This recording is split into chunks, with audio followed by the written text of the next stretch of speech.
कोई भी सपना साकार करने के लिए सबसे जरूरी है सही कोच का होना। चुनिए भूषण साइंस प्लस को और करें अपने फार्मा एंड नर्सिंग का सपना साकार। Download the app now. Hello friends, welcome to the class. Today we will discuss about the topic of the myasthenia gravis.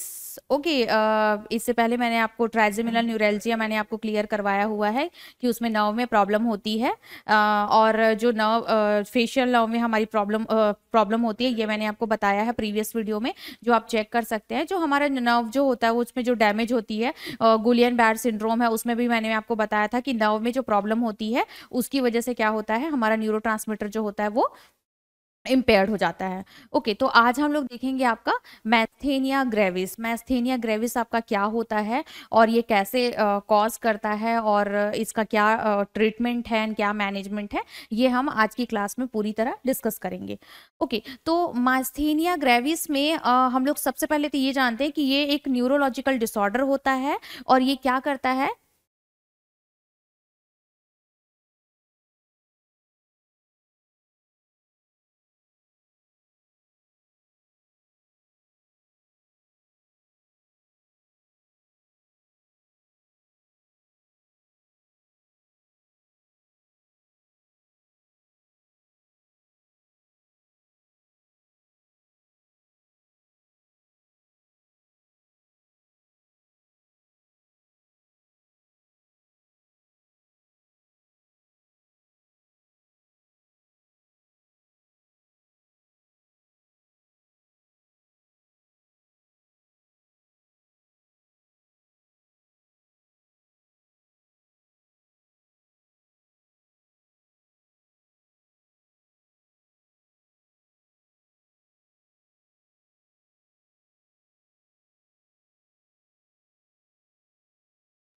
ये न्यूरोलॉजिकल डिसऑर्डर होता है। ये क्या करता है और मस्कुलर वीकनेस करता है। ये बॉडी में क्या करता है, ये मस्कुलर वीकनेस करता है। It means they affected the body of the muscles of the body. ये किस में अफेक्ट करता है, मसल्स ऑफ द बॉडी, मतलब बॉडी के मसल्स में अफेक्ट करता है। ओके, ये एक न्यूरोलॉजिकल डिसऑर्डर है जिसमें क्या होता है, मस्कुलर वीकनेस होता है। It means they affected the muscles of the body, मतलब ये बॉडी के मसल्स में क्या करता है, अफेक्ट करता है। ओके, अब इसमें हम लोग ये थोड़ा सा इसका हम लोग थोड़ा एनाटॉमिकल स्ट्रक्चर देखते हैं, एनाटॉमी एंड फिजियोलॉजी की। मास्थेनिया जो होता है वो जो बॉडी में जो मसल्स में जो अफेक्ट कर रहा है वो कैसा अफेक्ट करता है। तो सबसे पहले हम लोग जो इसका मसल्स कॉन्ट्रैक्शंस जो होता है उसका हम लोग थोड़ा नॉर्मल फंक्शन देखते हैं, मतलब एनाटॉमिकल स्टडी में। तो लाइक ये है आपका nerve ending, as assume that ये आपका नर्व एंडिंग है and this are the neurotransmitter. Okay, neurotransmitter. Okay, so ये आपका ये आपका नर्व है, न्यूरॉन्स है। ओके, और ये आपका न्यूरोट्रांसमीटर है। ओके, तो अब इस कंडीशन में आपका क्या होता है, जब ब्रेन में जो सिग्नल पास होते हैं, ओके, ब्रेन में जो सिग्नल पास हुए, कौन से सिग्नल पास हो रहे हैं, मसल्स कॉन्ट्रैक्शन के लिए सिग्नल पास हो रहे हैं। ओके, और this muscles contraction is a voluntary, involuntary, ये कुछ भी हो सकता है, मतलब ये किसी भी केस के लिए, मतलब सिंपल सा चीज है, ब्रेन में सिग्नल पास हो रहा है। ब्रेन जैसे आपका जो ब्रेन है वो जो सिग्नल पास करता है वो अलग अलग जो नर्व है वो बॉडी के अलग अलग पार्ट के लिए सिग्नल पास करता है। ओके, जैसे कि जो आपका जो फेशियल नर्व है वो किसके लिए सिग्नल पास कर रहा है, फेस नर्व के लिए, मतलब मैं बोल रही हूँ टॉकिंग के लिए, मेरे सॉल्विंग के लिए, मेरे बाइटिंग के लिए, उसके लिए मेरा जो फेशियल नर्व है वो सिग्नल पास कर रहा है। ओके, वेस्टिबुलर कॉग्लियर नर्व जो है वो किसके लिए सिग्नल पास कर रहा है, ब्रेन से मेरे हियरिंग के लिए सिग्नल पास कर रहा है। ऑप्टिक नर्व है मेरे आई में विजुअलाइजेशन के लिए सिग्नल पास कर रहा है। ओके, तो हमारे बॉडी में जितने भी जो इम्पल्सेस के जो सिग्नल्स होते हैं वो अलग अलग सिग्नल्स अलग अलग चीजों के लिए रिस्पॉन्सिबल होते हैं। ओके, तो इसमें आप एक ऐसा, ये आपका जो न्यूरॉन्स है उसमें जो ये न्यूरोट्रांसमीटर है, मतलब जो इम्पल्सेस है, ऐसा एज्यूम करिए ब्रेन ने सिग्नल पास किया। ओके, ब्रेन ने सिग्नल किसके लिए पास किया, ब्रेन ने सिग्नल मसल्स कॉन्ट्रैक्शन के लिए सिग्नल पास किया। और this muscles contraction are the voluntary और इनवॉलेंट्री, ये कुछ भी मसल्स कॉन्ट्रैक्शन हो सकते हैं। ओके, अब क्या हुआ, आपका जो इसमें जो मसल्स पास हुआ, इस कंडीशन में क्या होता है, ये सारे जो न्यूरॉन्स जो होते हैं, जब ब्रेन में सिग्नल पास हुआ तो ये ओपन हो जाते हैं। ओके, जो न्यूरोट्रांसमीटर है ये बाहर आने लगते हैं। ओके, क्या हुआ, ब्रेन में यहाँ से सिग्नल पास हुई आपकी, यहाँ पे न्यूरॉन में आपकी सिग्नल पास हुई, उसके बाद क्या हुआ, ये जो आपके जो न्यूरोट्रांसमीटर है वो क्या हुए आपके बाहर आने लग गए, न्यूरोट्रांसमीटर आपके बाहर आने लग गए, और ये आपका जो होता है these are the muscles. Okay, ये जो है ये आपके क्या है, ये मसल्स हैं। ओके, और ये जो मसल्स होते हैं, लाइक मसल्स के जो ऊपर में क्या होते हैं, ये जो पाए जा रहे हैं, that is called receptor.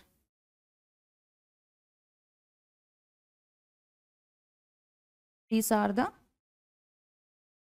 Receptor. Okay, ये जो है आपके मसल्स हैं,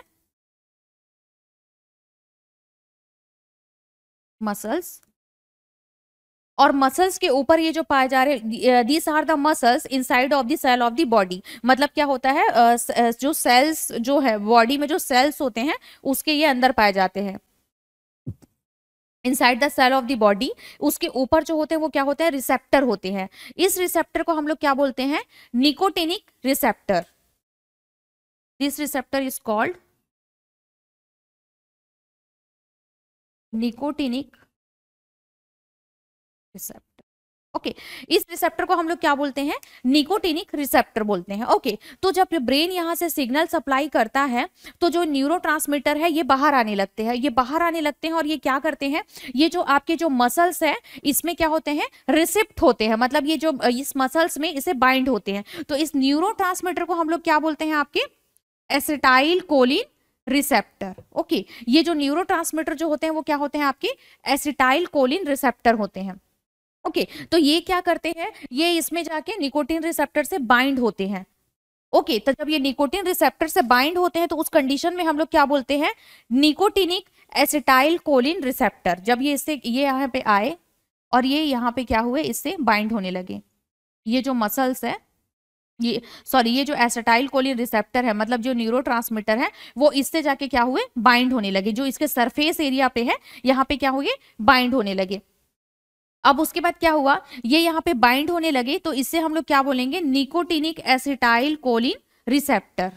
ओके, ये जब ये एक दूसरे से जब बाइंड होते हैं तो क्या कहलाते हैं, nicotinic acetyl choline receptor. Okay, ये कहलाते हैं। तो अब इस कंडीशन में क्या होता है, जब ये एसिटाइल कोलिन रिसेप्टर और निकोटिनिक रिसेप्टर जब एक दूसरे से बाइंड होते हैं, जब यहां से ये आता है तो बाइंड होते हैं, तो इस जो मसल्स है inside the cell of the body, ये जो मसल्स है इसके अंदर एक्टिविटी शुरू होती है, मसल्स के अंदर यहाँ पे एक्टिविटीज शुरू होती है, और ये जो एक्टिविटीज जो होती है शुरू होती है, इसी से ही क्या होता है, आपका मसल्स कॉन्ट्रैक्शन का प्रोसेस स्टार्ट होता है। इसी से ही जो मसल्स होते हैं वो कॉन्ट्रैक्ट होते हैं। ओके, जो हमारे जो मसल्स है जो स्टिफ हो रहे हैं, ये सारे जो मसल्स हैं वो क्या होते हैं, इस प्रोसेस से क्या होते हैं, कॉन्ट्रैक्ट होते हैं।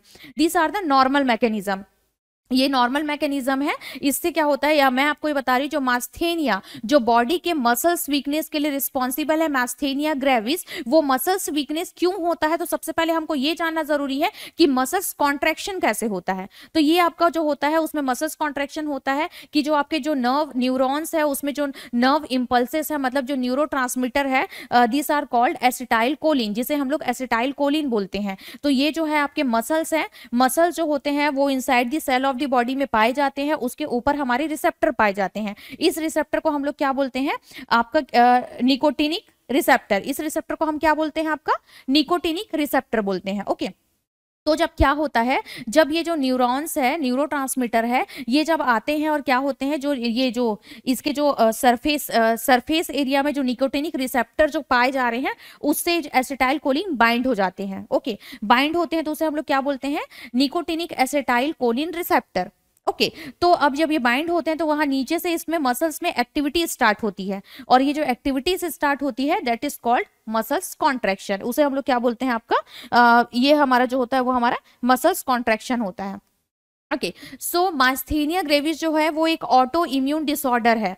Auto immune disorder that means क्या हो रहा है, ये हमारे जो खुद के जो एंटीबॉडीज जो हैं वो क्या करेंगे, हमारे जो अंदर में जो एंटीबॉडी पाए जा रहे हैं उसे एंटीजन समझ के उसे वो किल करने लगते हैं, उसे वो डिस्ट्रॉय करने लगते हैं। ओके, तो इसीलिए क्या होता है, ये जो ऑटो इम्यून जो डिसऑर्डर होता है इससे आपका माइस्थेनिया ग्रेविस जो है वो कॉज करता है। ओके, तो इस कंडीशन में आपका क्या होता है, सबसे पहले जो माइस्थेनिया ग्रेविस की कंडीशन में जो टाइप 2 हाइपर सेंसिटिविटी रिएक्शन होता है, ये इसका बेहतर एग्जाम्पल है। दैट मीन्स क्या होता है, जो हाइपर सेंसिटिविटी रिएक्शन मतलब हमारे बॉडी में बी सेल्स और टी सेल्स पाए जाते हैं, B cells and T cells पाए जाते हैं। ओके, तो जो ये बी सेल्स होते हैं, ये बी सेल्स, ओके, तो ये जो बी सेल्स होते हैं उसमें कुछ ऐसी एंटीबॉडी रिलीज होती है।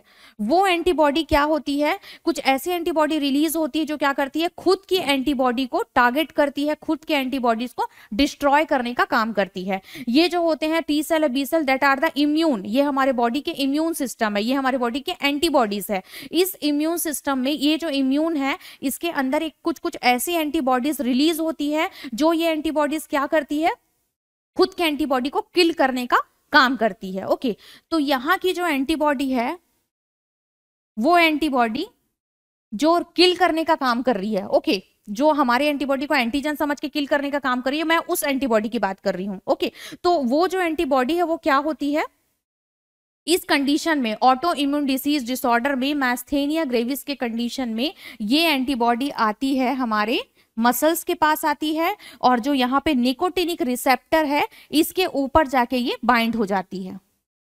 ओके, इसमें क्या हुआ, ये जो ये न्यूरोट्रांसमीटर है ये तो नॉर्मल कंडीशन में आए, लेकिन इस कंडीशन में क्या होता है, ये जो बी सेल्स की जो एंटीबॉडी होती है जो किल करने का काम करती है, ये एंटीबॉडी आके क्या करती है, ये मसल्स के रिसेप्टर में आके ऊपर में ये बाइंड हो जाती है, surface of the muscles area, muscles के सरफेस में ऊपर के एरिया पे क्या करती है, बाइंड हो जाती है।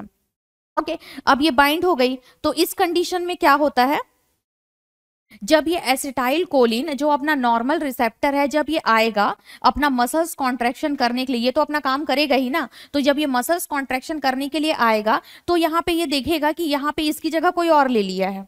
ओके, इसकी जगह मतलब जो एंटीबॉडी है ये आके यहाँ पे बाइंड हो गई है, तो ये ये यहाँ पे बाइंड हो ही नहीं पाएगा।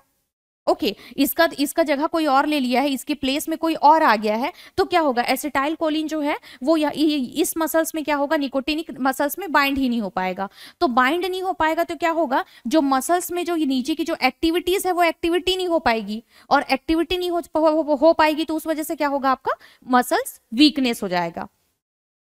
ओके, बॉडी मसल्स में वीकनेस हो जाएगी, तो that condition is called myasthenia gravis. इस कंडीशन को हम लोग क्या बोलते हैं, आपका मैस्थेनिया ग्रेविस। अब देखिए, जो ये जो कंडीशन जो होता है, जो मैंने आपको बताया, ये एकदम से नहीं होता। लाइक ऐसा नहीं हुआ कि सडन एंटीबॉडीज अपने ही एंटीबॉडी को किल करने लग गई और सडनली बॉडी के पूरे मसल्स जो हो गए वो कॉन्ट्रैक्ट होने बंद हो गए, ऐसा सडन नहीं होता। This are the slow process, मतलब ये जो होता है वो स्लो प्रोसेस होता है, मतलब ये धीरे धीरे धीरे स्टार्ट होता है। लाइक देखो, स्टार्टिंग में क्या हुआ, स्टार्टिंग में अपन का क्या हो रहा है, ये मेरे मसल्स हैं, ओके, ये मेरे मसल्स है, तो शुरू में क्या होता है आपका, स्टार्टिंग में जो एंटीबॉडीज है वो क्या करी, जो किलिंग एंटीबॉडीज है वो आई और यहाँ के जो कुछ मसल्स है उसके रिसेप्टर में जाके बाइंड हो गई, कुछ मसल्स के रिसेप्टर में, और जो कुछ जो एसिटाइल कोलिन है, जो बाकी जो बचे हुए मसल्स है उससे जाके ये बाइंड हुए। तो हमारे बॉडी में जो कुछ पार्ट जो है वो कॉन्ट्रैक्ट होंगे, कॉन्ट्रैक्शन होगा, बट कुछ जगह जो होगा वो जो मसल्स है वो वीकनेस हो जाएगा। जैसे हम बोलते हैं ना, हमको हाथ में दर्द है, हमको पैर में दर्द है, लाइक तो क्या हो रहा है हमारा, जैसे मेरे हाथ में पेन हो रहा है, मेरे पैर में पेन नहीं हो रहा है, मतलब क्या हो रहा है, मेरा जो एसिटाइल कोलिन है वो निकोटिनिक रिसेप्टर से जाके मेरे पैर में बाइंड हो रहा है, मतलब वहां पे मेरे पैर में इसलिए पेन नहीं हो रहा है, वो पहुंचेगा वहां तक, वहां पे वो पहुंचेगा, बट वो बहुत स्लो प्रोसेस में पहुंचेगा, मतलब वो बहुत धीरे प्रोसेस में पहुंचेगा। अभी फिलहाल ये कहाँ पे पहुंच रहा है, ये अभी यहाँ पे लाइक मेरे हाथ में पहुंच रहा है, तो ओके, तो ये क्या किया, अभी अभी जो एंटीबॉडी है ये यहाँ पे पहुंच रहा है, तो यहाँ पे कॉज किया, फिर धीरे धीरे धीरे जब स्लोली प्रोग्रेस वो करता जाएगा तब वो बॉडी के सारे मसल्स में अफेक्ट करते जाएगा। तो that is called auto immune disorder, यही होता है ऑटो इम्यून डिसऑर्डर। उसकी वजह से क्या होता है, आपके मसल्स कॉन्ट्रैक्शन जो होते हैं वो वीक हो जाते हैं। So these are the anatomical structure and function of the मैस्थेनिया, कि ये जो कैसे फंक्शन करता है, कॉन्ट्रैक्शन आपका कैसे होता है। होप सो आपको ये समझ में आया होगा ये मैकेनिज्म। ओके, सो हम इसका आपका वो देखते हैं, डेफिनेशन देखते हैं क्या होता है मैस्थेनिया ग्रेविस। होप्स आपको मैस्थेनिया ग्रेविस का प्रोसेस आपको समझ में आया होगा।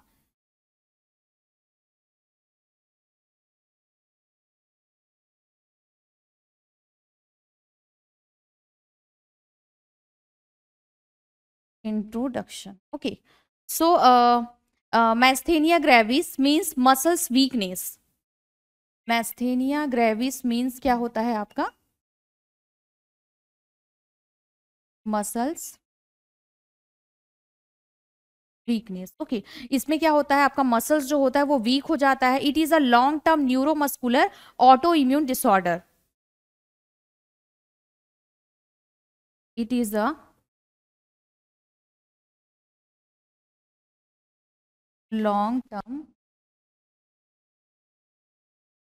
neuromuscular autoimmune disorder. Okay, this is a long time neuromuscular autoimmune disorder and it is a next है आपका in which extreme weakness occur in voluntary skeletal muscles, in which extreme weakness occur in voluntary skeleton muscles. Okay इसमें क्या होता है voluntary skeletal muscles में extreme weakness होता है and mostly affected the muscles are the eye face and swallowing. Mostly affected the muscles are eye, face and eye and face. Okay तो इसमें आपका क्या है ये this are the definition.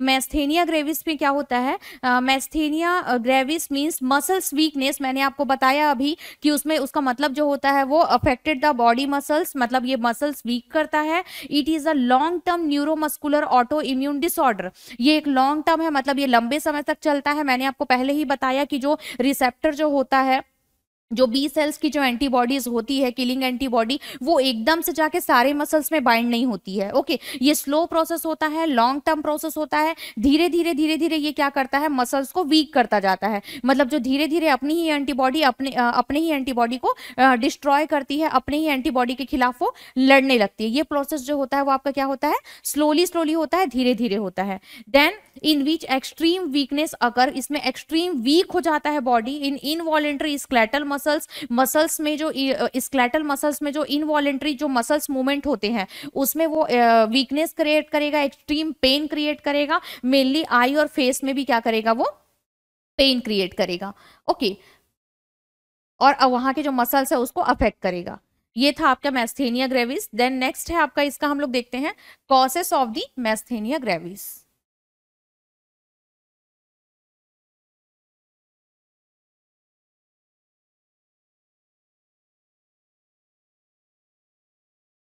Causes ठीक है. कॉजेज में ओके इसमें क्या है आपका the exact cause of the unknown.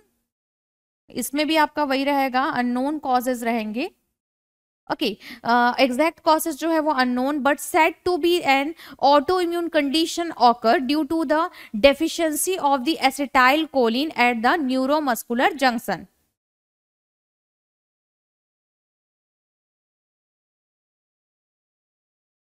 deficiency deficiency of the acetylcholine of neuromuscular junction. Okay and next is a destruction of the acetylcholine receptor.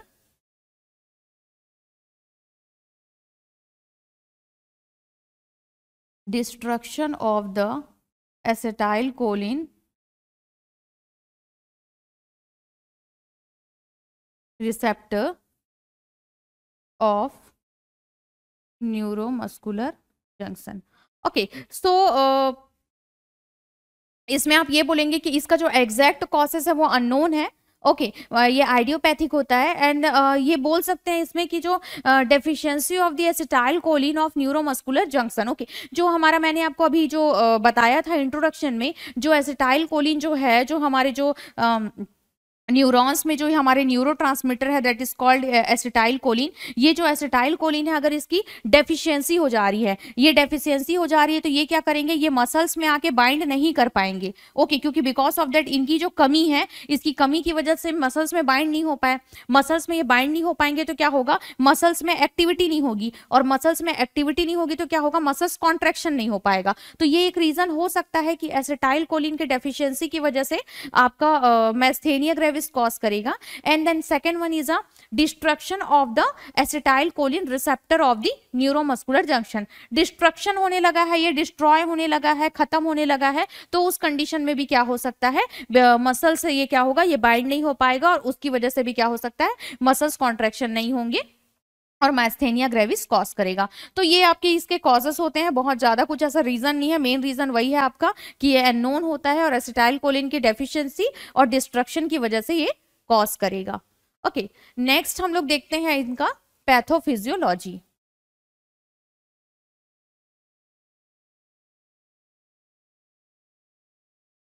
Next is the pathophysiology.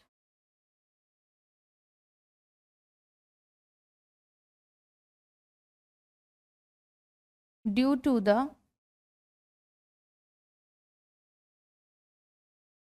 etiological factor, due to the etiological factor, antibodies produce against muscular membrane at neuromuscular junction.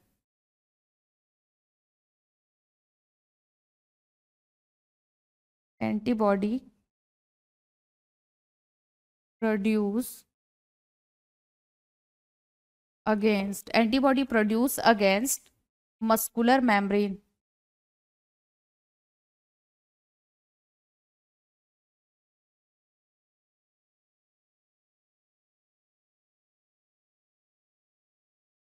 in neuromuscular junction. Okay तो next आपका क्या होगा इसमें, destruction of the acetylcholine receptor.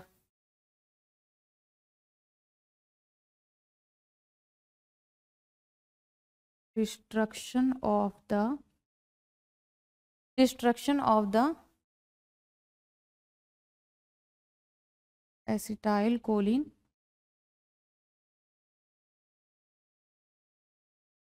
Okay so next आपका क्या होगा, inhibition of transmission of nerve impulses,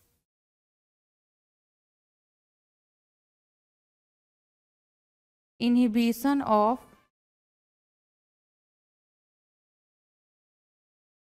transmission of nerve impulses, okay, nerve impulses and from nerve to muscle cells.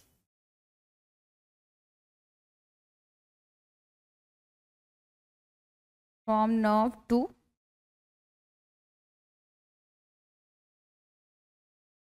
muscles. तो next आपका क्या होगा, prevent muscles contraction, prevent muscles contraction. Then next क्या होगा, muscles weakness, muscles weakness, then क्या cause करेगा हमारा, myasthenia gravis. Okay so these are the pathophysiology of the myasthenia gravis. इसमें आपका क्या होता है, due to the aetiological factor. Aetiological factor मतलब इसमें आपका कोई भी आपका रीजन जो है, मैंने आपको बताया कि एसिटाइल कोलिन का डेफिशिएंसी, एसिटाइल कोलिन के डिस्ट्रैक्शन या फिर अननोन रीजन, इसमें आपका क्या हुआ, जो एंटीबॉडीज जो है वो प्रोड्यूस हुई against muscular membrane in the neuromuscular junction. जो हमारा न्यूरोट्रांसमीटर है, सॉरी न्यूरोट्रांसमीटर है, जिसको मैंने आपको बताया था, जो न्यूरोमस्कुलर जंक्शन जो है न्यूरोट्रांसमीटर है, ये इसके जो अगेंस्ट है, न्यूरोट्रांसमीटर के अगेंस्ट में क्या हुई, एंटीबॉडी हमारी प्रोड्यूस हुई, एंटीबॉडी बनी। मतलब जो बी सेल्स मैंने इम्यून आपको बताया था, बी सेल्स में जो किलिंग एंटीबॉडीज है वो इसमें क्या हुई, बनी। तो नेक्स्ट आपका क्या हुआ, destruction of the acetylcholine receptor. अब वो आके इसमें बाइंड हो रही है तो एसिटाइल कोलिन क्या करेगा, वो डिस्ट्रक्ट होगा, वो टूटेगा, ओके, डिस्ट्रक्शन होगा उसका। तो उसकी वजह से क्या होगा, inhibition of transmission of nerve impulse from the nerve to muscle cells. Simple सा चीज बोल रहा है कि क्या होगा, जो आपका नर्व इंपल्सेस का जो ट्रांसमिशन है वो इनहिबिट होगा, क्योंकि क्या हुआ, ये जो एसिटाइल कोलिन है इसका जो यहाँ पे ये डिस्ट्रक्शन होने लगा है। बिकॉज ऑफ दैट एंटीबॉडीज जो है वो उसे डिस्ट्रॉय करने लगी है, एंटीबॉडी इसे डिस्ट्रॉय करने लगी है एसिटाइल कोलिन को आपका। तो क्या होगा, यहाँ पे ये जो मसल्स है इसमें ट्रांसमिशन जो हो रहा है वो क्या होगा, इनहिबिट हो जाएगा। मसल्स का इसमें जो ट्रांसमिशन है वो क्या होगा, इनहिबिट होगा, मसल्स का इसमें ट्रांसमिशन नहीं हो पाएगा। अब जब मसल्स का इसमें ट्रांसमिशन नहीं हो पाएगा तो prevent the muscles contraction, muscles contraction से वो प्रिवेंट करेगा, मसल्स कॉन्ट्रैक्शन वहां पे नहीं हो पाएगा, उसकी वजह से मसल्स में वीकनेस आ जाएगी और मैस्थेनिया ग्रेविस आपका कॉज करेगा। बहुत इजी है इसका पैथोफिजियोलॉजी, कि इसमें जो कुछ भी जो आपकी जो इटियोलॉजिकल फैक्टर है उसमें जो एंटीबॉडीज जो है वो प्रोड्यूस होती है आपके एसिटाइल कोलिन रिसेप्टर के अगेंस्ट में प्रोड्यूस होती है। मतलब न्यूरो के जो सेल्स है उसके अगेंस्ट एंटीबॉडी प्रोड्यूस होती है, वो प्रोड्यूस होती है और एसिटाइल कोलिन रिसेप्टर को डिस्ट्रक्ट करने का काम करती है, डिस्ट्रॉय करने का काम करती है।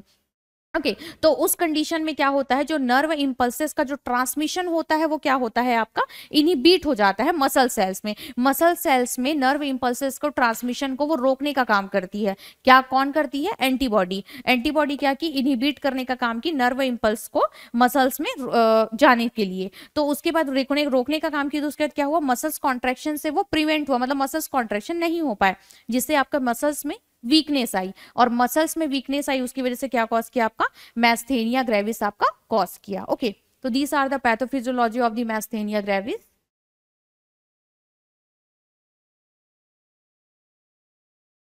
नेक्स्ट हम लोग इसमें देखेंगे आपका clinical manifestation.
Next is a clinical manifestation. Clinical manifestation में आपका क्या होता है, weakness of skeletal muscles, mainly muscles जो एज, स्पीकिंग, ब्रीदिंग, ये सारे जो मसल्स हैं उसमें क्या होगा, आपका वीकनेस होगा।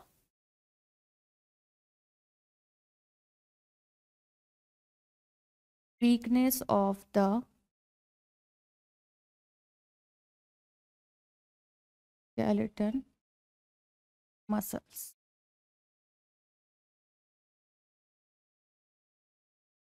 mainly muscles is the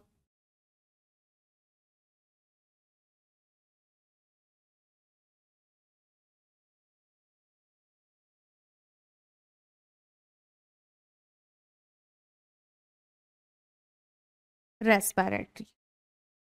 okay next one है आपका extreme weakness occur during exercise.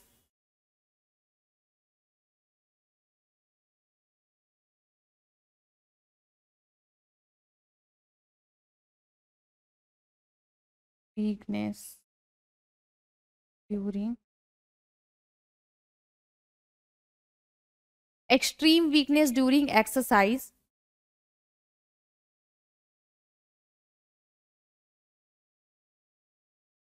next is a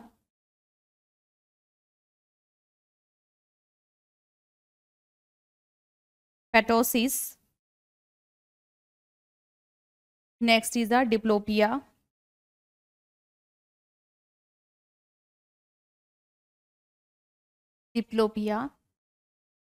next is a dysphonia,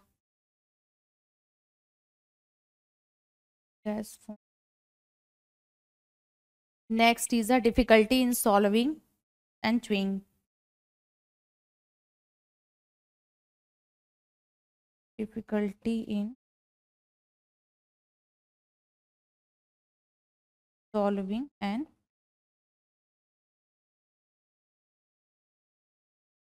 chewing, and आता है आपका weakness of the facial muscles.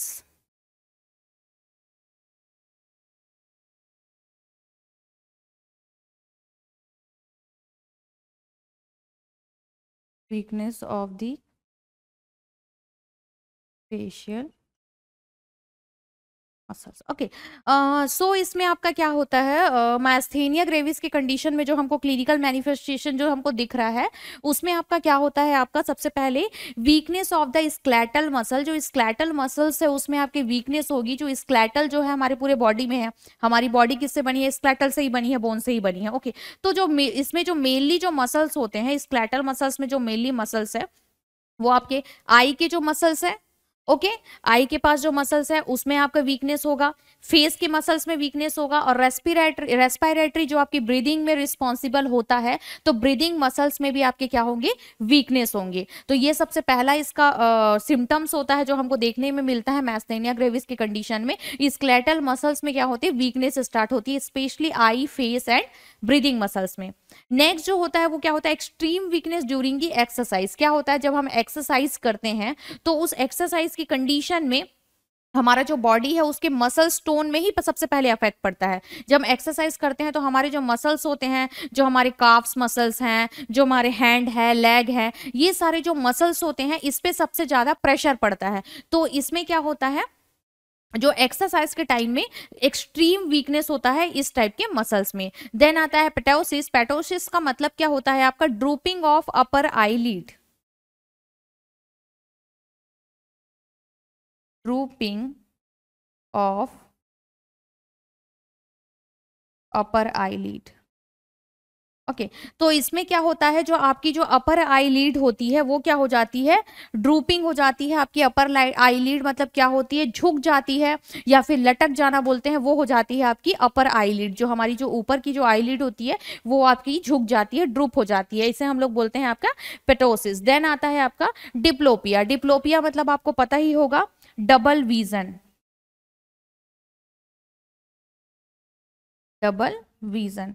Diplopia में क्या होता है, पेशेंट को डबल विजन होता है, डबल विजन देखने को मिलता है। देन नेक्स्ट होता है आपका डायस्फोनिया। डायस्फोनिया दैट मीन्स आपका होता है difficulty in breathing,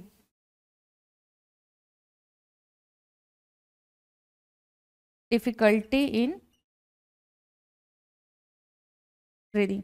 okay, so इस कंडीशन में आपका क्या होता है, डायस्फोनिया, इस कंडीशन में जो ब्रीदिंग में क्या होती है, डिफिकल्टी होती है, तो इस कंडीशन को हम लोग डायफोनिया बोलते हैं, डायस्फोनिया बोलते हैं। ये मास्थेनिया ग्रेविस की कंडीशन में देखने मिलता है। बिकॉज ऑफ दैट क्या होते हैं, मसल्स जो होते हैं वो प्रॉपर कॉन्ट्रैक्ट नहीं हो पाते हैं।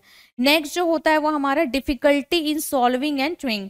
दैट मीन्स क्या बोल रहा है, मतलब सॉलो करने में किसी चीज को डिफिकल्टी होती है, एंड देन साथ में weakness of the facial muscles. मैंने फर्स्ट में ही आपको बताया था कि जो फेशियल मसल्स होते हैं उसमें वीकनेस स्टार्ट हो जाता है। ओके, तो उस कंडीशन में क्या होता है, आपका मैस्थेनिया ग्रेविस आपका कॉज करता है।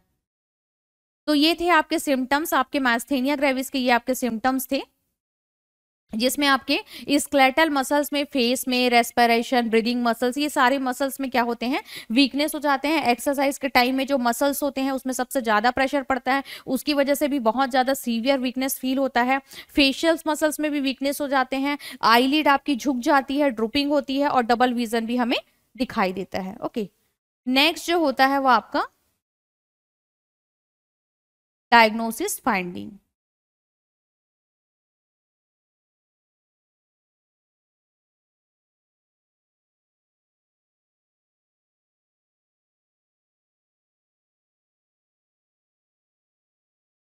Next is a diagnosis finding.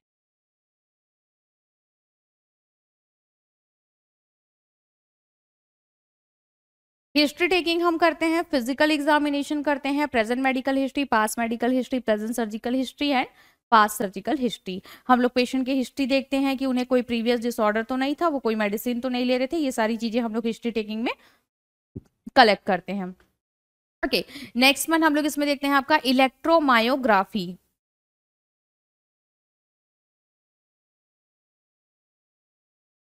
Electromyography, okay. Electromyography, इस कंडीशन में हम लोग ग्राफिकल रिप्रेजेंटेशन देखते हैं मसल्स के, मतलब मसल्स की जो एक्टिविटीज है, मसल्स की जो टोन है, वो हम देख पाते हैं इलेक्ट्रोमायोग्राफी में कि जो मसल्स है उसमें जो एसिटाइल कोलिन है वो बाइंड हो पा रहा है निकोटिनिक आपके रिसेप्टर से, कि वो बाइंड नहीं हो पा रहा है। ये सारी चीजें हम लोग किसमें देखते हैं, आपके मसल्स वीकनेस में हम लोग ये सारी चीजों को देखते हैं। Sorry, muscles representation, graphical representation में हम लोग मसल्स का एक्टिविटीज को हम लोग चेक कर पाते हैं इलेक्ट्रोमायोग्राफी में। ओके, नेक्स्ट होता है आपका CT scan and MRI.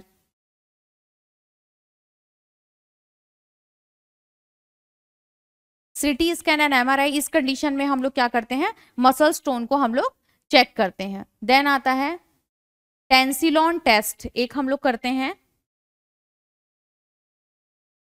Tensilon test. Tensilon test, it use to the diagnose of myasthenia gravis. Myasthenia gravis को डायग्नोस करने के लिए हम लोग इस टेस्ट को यूज करते हैं। It used for the test of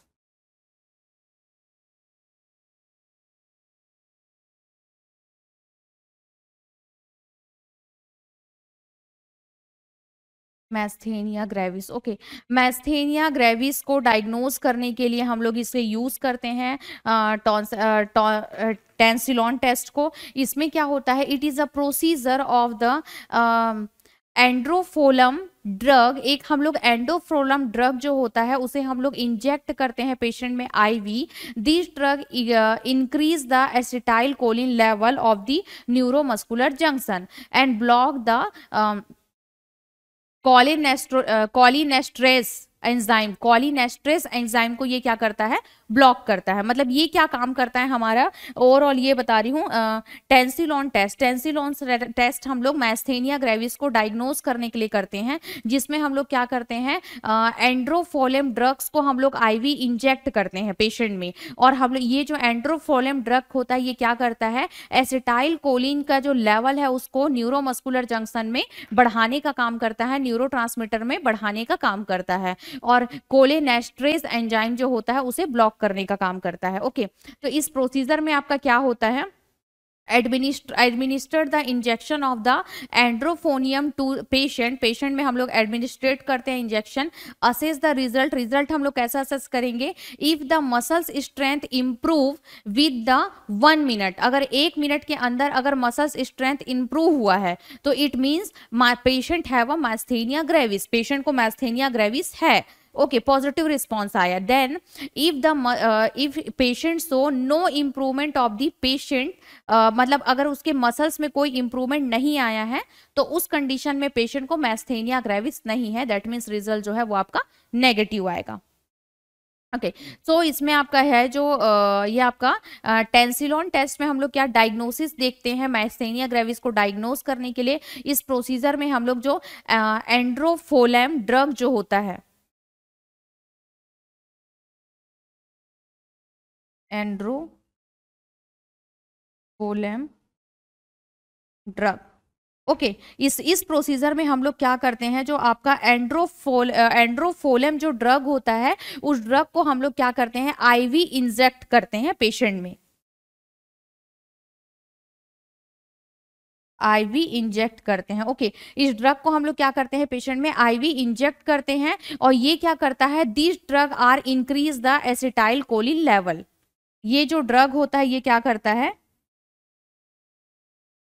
this drug the increase to acetylcholine level.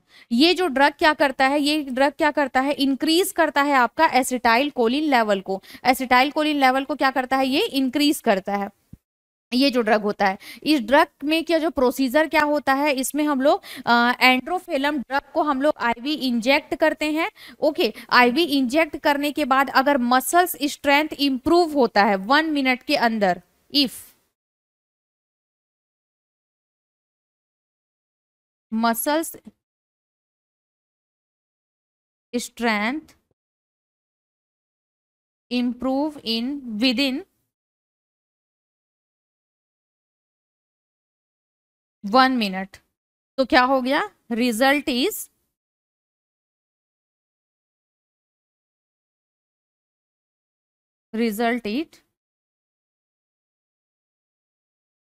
Positive. Okay, इसमें आपका क्या हुआ, अगर मसल्स स्ट्रेंथ इंप्रूव हो रहा है तो इस कंडीशन में आपका क्या होगा, रिजल्ट जो होगा आपका पॉजिटिव होगा। मतलब patient have a myasthenia gravis, मतलब पेशेंट को मैस्थेनिया ग्रेविस है, लेकिन if no any improvement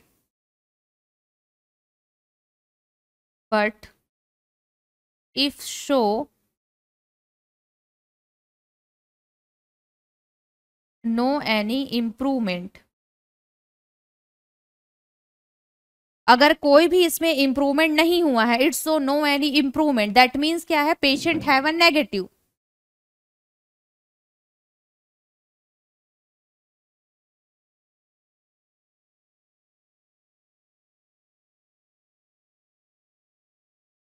patient have negative, that means क्या हो रहा है, पेशेंट को क्या है, मैस्थेनिया ग्रेविस नहीं है। मतलब क्या है, अगर आप एंड्रोफ्रोबियम जो ड्रग है उसे आप आईवी इंजेक्ट करते हैं। ओके, तो एंड्रोफ्रोबियम ड्रग को आप जब आईवी इंजेक्ट करते हैं तो आपका जो एसिटाइल, दिस ड्रग जो क्या करता है, एसिटाइल कोलिन लेवल को इंक्रीज करता है। तो इंजेक्ट किए तो मसल्स स्ट्रेंथ अगर आपका इंप्रूव होता है 1 मिनट के अंदर, तो इस कंडीशन में क्या होगा, ओके जो आपका जो मसल्स स्ट्रेंथ है अगर वो इंप्रूव होता है 1 मिनट के अंदर, तो इस कंडीशन में जो रिजल्ट होगा वो आपका पॉजिटिव होगा। ओके, मतलब पेशेंट को मास्थेनिया ग्रेविस है। अगर इफ दैट क्या होता है, अगर मसल्स स्ट्रेंथ पे कोई इंप्रूवमेंट नहीं है या कोई भी सिम्टम्स शो नहीं कर रहा है, तो उस कंडीशन में पेशेंट को मास्थेनिया ग्रेविस नहीं है। तो आपका जो टेंसिलॉन टेस्ट जो होता है वो हम लोग क्यों करते हैं, टेंसिलॉन टेस्ट आपका मास्थेनिया ग्रेविस को डायग्नोज करने के लिए करते हैं। ओके, तो ये था आपका डायग्नोसिस फाइंडिंग।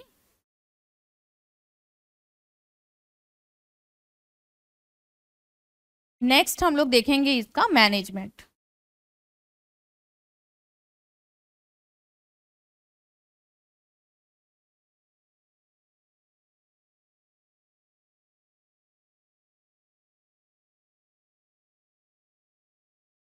नेक्स्ट हम देख रहे हैं इसका मैनेजमेंट। मैनेजमेंट में आपका इसका मेडिकल मैनेजमेंट है।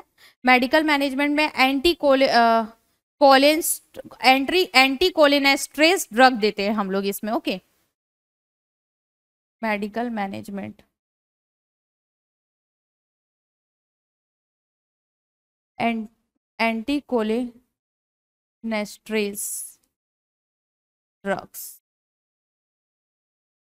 एंटी कोलिनेस्ट्रेस ड्रग्स हम लोग इनमें प्रोवाइड करते हैं। इसमें आता है स्टिग्मामाइन, नियो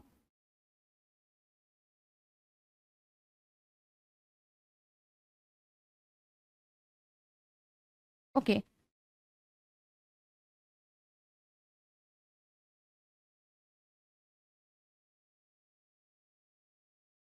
नियोस्टिगामाइन। ओके, नियोस्टिगामाइन सॉरी, इसमें हम लोग एंटी कोलिनेस्ट्रेस ड्रग्स हम लोग इनमें प्रोवाइड करते हैं, जिसमें आता है आपका नियोस्टिगामाइन हम लोग मेडिसिन देते हैं। एंड नेक्स्ट मैंने आपको बताया था एंड्रोफ्रोलम हम लोग ड्रग्स देते हैं। ये क्या करते हैं, improve the acetylcholine level.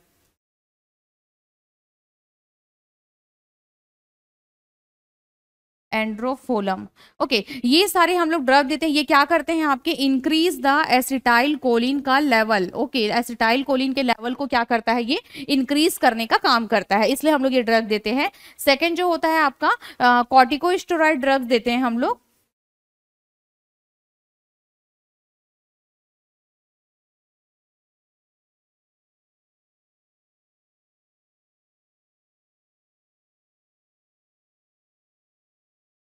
Corticosteroid drugs देते हैं, इसमें हम लोग क्या देते हैं आपका, कॉर्टिकोस्टेरॉइड ड्रग्स में आपका प्रेडनिसोन देते हैं। This drug suppress the immune system.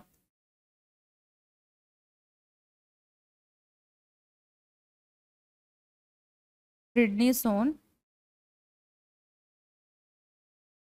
This drug suppress the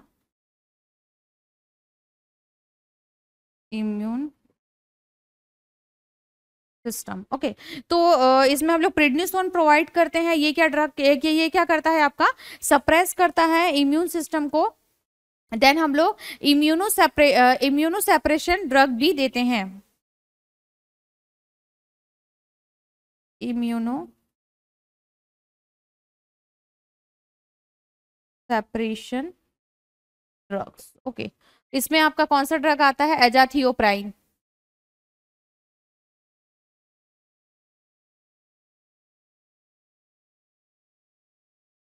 okay, एजाथियोप्राइंस हम लोग ड्रग देते हैं इसमें। देन आपका O2 थेरेपी भी हम प्रोवाइड करते हैं, O2 थेरेपी। ओके, तो ये था आपके कुछ मेडिकल मैनेजमेंट, जिसमें हम लोग कुछ ड्रग्स हम लोग इनमें प्रोवाइड करते हैं, जिसमें आता है एंटीकोलिनेस्ट्रेज ड्रग्स हम लोग इनको प्रोवाइड करते हैं। एंटीकोलिनेस्ट्रेज ड्रग जो होता है वो क्या करता है, उसमें हम लोग क्या करते हैं, नियोस्टिग्मामाइन हम लोग ड्रग्स देते हैं। देन आपका एंड्रोफोलेम हम लोग ड्रग प्रोवाइड करते हैं। ये जो ड्रग होते हैं ये क्या करते हैं, एसिटाइल कोलिन के लेवल को इंक्रीज करने का काम करते हैं। ओके, ये जो ड्रग होते हैं वो क्या करता है आपका, एसिटाइल कोलिन का जो लेवल है उसे क्या करेगा, इंक्रीज करने का काम करेगा। देन आपका जो होता है दूसरा होता है वो आपका कॉर्टिकोस्टेरॉइड ड्रग्स। कॉर्टिकोस्टेरॉइड ड्रग्स हम लोग ना प्रेडनिसोन देते हैं, ये क्या करते हैं आपके इम्यूनिटी को सप्रेस करने का काम करते हैं। मतलब जो इम्यून, बिकॉज ऑफ दैट आपका क्या हो रहा है, अगर आपका इम्यून जो सिस्टम है वो आपका बढ़ रहा है, मतलब मेरी एंटीबॉडीज बन रही है। अगर मेरी एंटीबॉडी बन रही है तो वो क्या करेगी, ये जो मसल्स है जो मैंने आपको बताया था और ये जो आपके रिसेप्टर्स हैं, ओके, तो ये जो मेरे बी सेल्स के जो एंटीबॉडी हैं वो क्या है, अगर कंटिन्यू बन रहे हैं बी सेल्स के एंटीबॉडी, तो ये क्या करेगी, ये यहाँ पे जाके कंटिन्यू क्या करेगी, बाइंड होने लगेगी, मसल्स के रिसेप्टर में ये बाइंड होने लगेगी। इसीलिए हम लोग मेन क्या करते हैं कि जो हमारी इम्यून सिस्टम की जो एंटीबॉडीज है वो ना बन पाए, इसलिए हम लोग इम्यून सेपरेशन ड्रग्स उनको प्रोवाइड करते हैं। इम्यून सेपरेशन ड्रग प्रोवाइड करेंगे तो क्या होगा, हमारी एंटीबॉडी कम बनेगी। एंटीबॉडी कम बनेगी तो वो उतनी जो कम एंटीबॉडी है वही वो एंटीबॉडी जाके दूसरे जो एंटीबॉडी है जिसको वो एंटीजन समझती है उसको वो डिस्ट्रॉय कम करने लगेगी, उसको हवा हार्ड कम करने लगेगी। तो उस डिस्ट्रॉय को कम करने के लिए ही हम लोग इम्यून सेपरेशन ड्रग प्रोवाइड करते हैं, ताकि जो एंटीबॉडी है उसका जो प्रोडक्शन है वो कम हो, कम एंटीबॉडी बने, और जिससे वो क्या हो, जो डिस्ट्रॉय का जो प्रोसेस है, जो हमारे जो मसल्स के जो रिसेप्टर को डिस्ट्रॉय कर रही है उसको वो डिस्ट्रॉय ना कर पाए। ओके, इसलिए हम लोग इम्यून सेपरेशन ड्रग उनको प्रोवाइड करते हैं। नेक्स्ट जो था आपका immune sorry cortico immune separation drug. Then आता है O2 थेरेपी। O2 थेरेपी हम लोग प्रोवाइड करते हैं, बिकॉज ऑफ दैट क्या होता है, जो ब्रीदिंग मसल्स है, ब्रीदिंग मसल्स में अगर एबनॉर्मलिटीज हो रही है, अगर ब्रीदिंग मसल्स में क्या हो रहा है आपका, इसमें क्या मसल्स का कॉन्ट्रेक्शन नहीं हो पा रहा है, वहां पे प्रॉपर जो हो रहा है वो एसिटाइल कोलिन रिसेप्टर जो है वो ब्रीदिंग मसल से बाइंड नहीं हो पा रहा है, तो उस कंडीशन में आपका क्या होता है, हम लोग O2 थेरेपी देते हैं। ओके, नेक्स्ट है आपका nursing management.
Nursing management,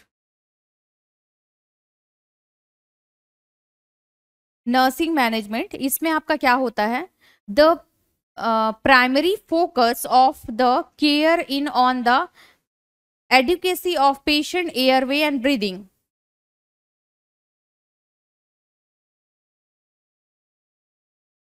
primary focus to care the airway and breathing circulation. Okay, primary focus आपका क्या होता है, ये क्या प्राइमरी फोकस क्या होता है आपका, एयरवे और ब्रीदिंग सर्कुलेशन के लिए होता है. नेक्स्ट जो होता है, keep suction equipment and O2 supply the patient of the bed side. Keep suction equipment and O2 supply patient on the bedside. Okay, इसमें क्या होता है, सक्शन इक्विपमेंट और O2 सप्लाई करते हैं patient on the bedside. Next होता है आपका, to prevent the pulmonary complication encourage the patient to perform the deep breathing.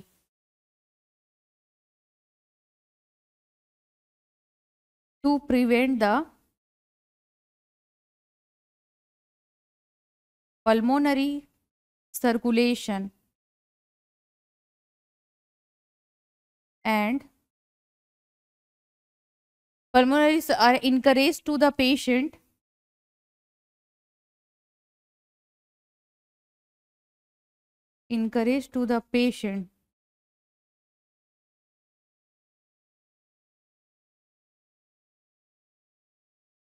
to perform the deep breathing.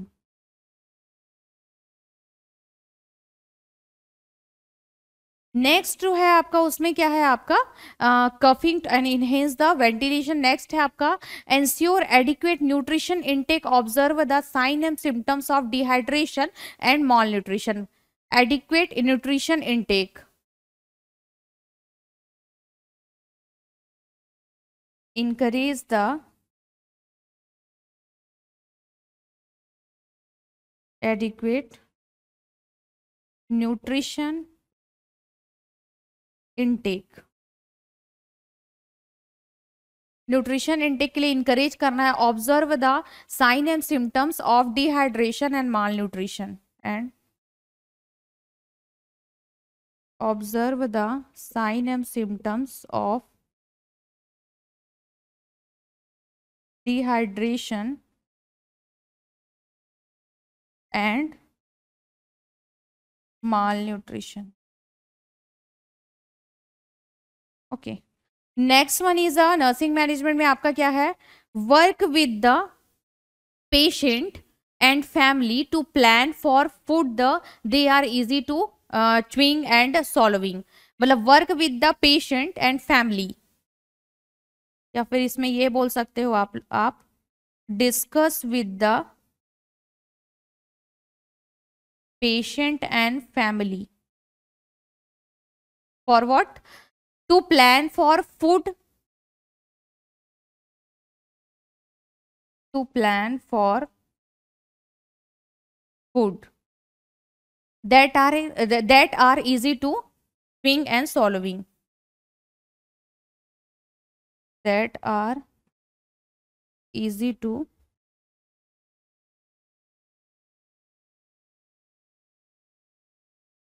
chewing and swallowing. Okay, so इसमें आपका ये कुछ nursing management है जिसको हम लोग देखते हैं.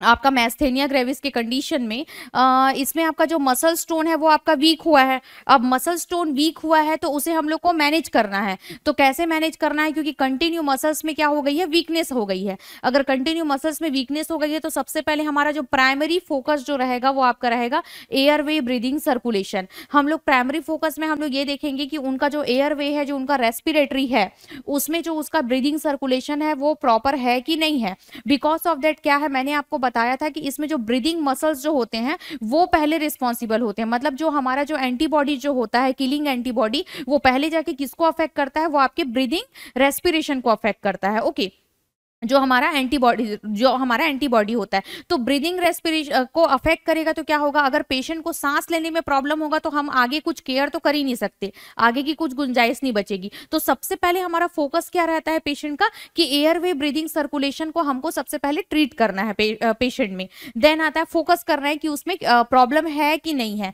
नेक्स्ट आता है keep suction equipment and O2 supply patient on the bed side. Suction equipment करना है, जो भी नेजल कंजक्शन हुआ है, जो भी कफिंग जो है वो हमारे जो नेजोफेरिंग्स में अगर भर चुकी है, तो उस कंडीशन में हम लोग क्या करना है, उनको सक्शन इक्विपमेंट यूज करना है, सक्शन करना है and O2 supply on the bed side, मतलब प्रॉपर उन्हें ऑक्सीजन सप्लाई करना है। ओके, इस कंडीशन में प्रॉपर ऑक्सीजन उनको देना है। नेक्स्ट जो होता है वो आपका क्या होता है, to prevent the pulmonary circulation and encourage the patient to perform the deep breathing। मैंने आपको पहले ही बताया कि सबसे पहले हमको क्या करना है, उनका जो ब्रीदिंग मसल्स है उसे हम लोग को इनका चेक करना है कि ब्रीदिंग मसल्स जो है उनका सही से है कि नहीं, ब्रीदिंग मसल्स उनका सही से काम कर रहा है कि नहीं, ये हमको सबसे पहले इनमें चेक करना है। तो उस कंडीशन में हम लोग पल्मोनरी सर्कुलेशन को हम लोग देखेंगे, उसमें कुछ एबनॉर्मलिटीज है तो उसे हम लोग उसमें प्रिवेंट करेंगे। नेक्स्ट हम लोग क्या करेंगे, उसके बाद इनकरेज करेंगे पेशेंट को to perform deep breathing. Deep breathing मैंने आपको बताया था कि कुछ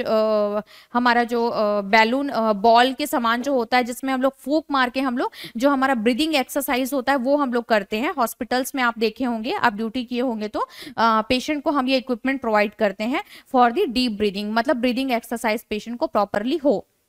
ओके, तो उस कंडीशन में हम लोग क्या करते हैं, encourage the patient to perform of the deep breathing, ताकि वो ब्रीदिंग एक्सरसाइज कर सके और वो ब्रीदिंग परफॉर्मेंस कर सके।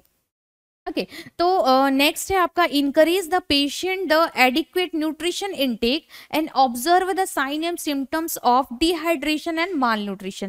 दैट मीन्स क्या बोल रहा है आपका, इनकरेज द पेशेंट को इनकरेज करना है न्यूट्रिशन इनटेक के लिए कि वो प्रॉपर न्यूट्रिशन डाइट ले ले, और उसके बाद क्या हम लोग को क्या ऑब्जर्व करना है, उसके साइन एंड सिम्टम्स, मतलब डिहाइड्रेशन या उन्हें माल न्यूट्रिशन तो नहीं हुआ है, इस चीज के लिए हम लोग को क्या करना है, उनको ऑब्जर्व करना है, ताकि ऑब्जर्व करके हमको इनकरेज करना है कि वो एडिक्वेट न्यूट्रिशन डाइट ले, न्यूट्रिशन इनटेक वो प्रॉपर ले।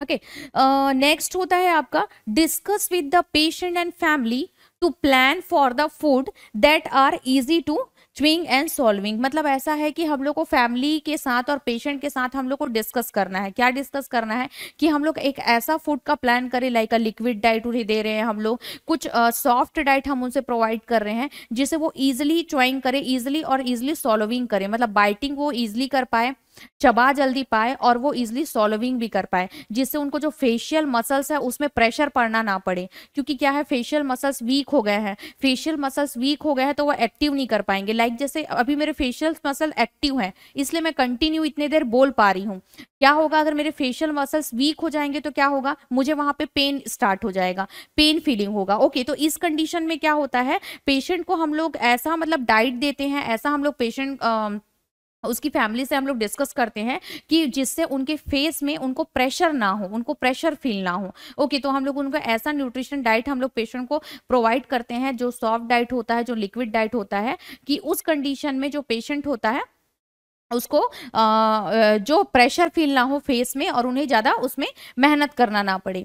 ओके, तो ये थे आपके कुछ नर्सिंग मैनेजमेंट जिसमें हम लोग एयरवे ब्रीदिंग सर्कुलेशन चेक करते हैं, O2 सप्लाई करते हैं, और हम लोग जो हमारे नेजल कंजक्शन है उसके लिए हम लोग क्या करते हैं, सक्शन करते हैं पेशेंट को, और हम लोग क्या करते हैं, पल्मोनरी सर्कुलेशन हम लोग चेक करते हैं कि कुछ उनको रेस्पिरेटरी साइट में कुछ उनको एबनॉर्मलिटीज तो नहीं है करके। ओके, एंड हम लोग माल न्यूट्रिशन से हम लोग प्रिवेंट करते हैं, डिहाइड्रेशन से प्रिवेंट करते हैं एडिक्वेट न्यूट्रिशन डाइट लेके। एंड हम लोग क्या करते हैं, फैमिली से हम लोग प्लान करते हैं कि उन्हें कुछ ऐसे डाइट दें जिससे फेशियल मसल्स पे क्या हो, इफेक्ट ना पड़े।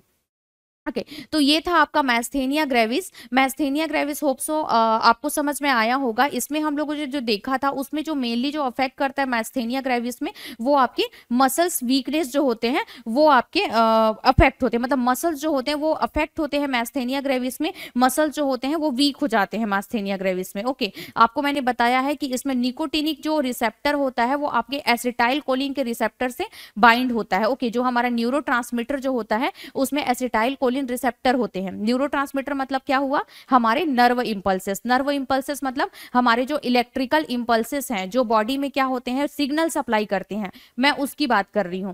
तो ये जो हमारे नर्व इंपल्सेस है, इलेक्ट्रिकल इंपल्सेस है, इसमें एसिटाइल कोलिन रिसेप्टर पाए जाते हैं। ये एसिटाइल कोलिन रिसेप्टर क्या होते हैं, जो मसल्स में जो हमारे निकोटिनिक रिसेप्टर्स होते हैं उस निकोटिनिक रिसेप्टर से ये बाइंड होते हैं, जो एसिटाइल कोलिन रिसेप्टर है। ओके तो ये जब इससे बाइंड होते हैं, उस बाइंड होने के बाद मसल्स में जो एक्टिविटीज स्टार्ट होती है उस एक्टिविटीज को हम लोग उस एक्टिविटीज से क्या होता है, मसल्स कॉन्ट्रैक्शन और मसल्स रिलैक्सेशन होता है। ओके तो उस एक्टिविटीज से वो एक्टिविटी अगर नहीं हो पाती due to autoimmune disorder, मतलब उसमें क्या हुआ, अगर जो हमारी एंटीबॉडीज जो है वो क्या की, उस रिसेप्टर को बाइंड होने नहीं दी, एसिटाइल कोलिन रिसेप्टर को निकोटिनिक रिसेप्टर से बाइंड होने नहीं दी, तो उस कंडीशन में आपका क्या होता है, मैस्थेनिया ग्रेविस कॉज करता है। जो बॉडी के मसल्स है वो वीक हो जाते हैं और उस वजह से क्या होता है, जो बॉडी के मसल्स है वो प्रॉपर फंक्शन नहीं कर पाते।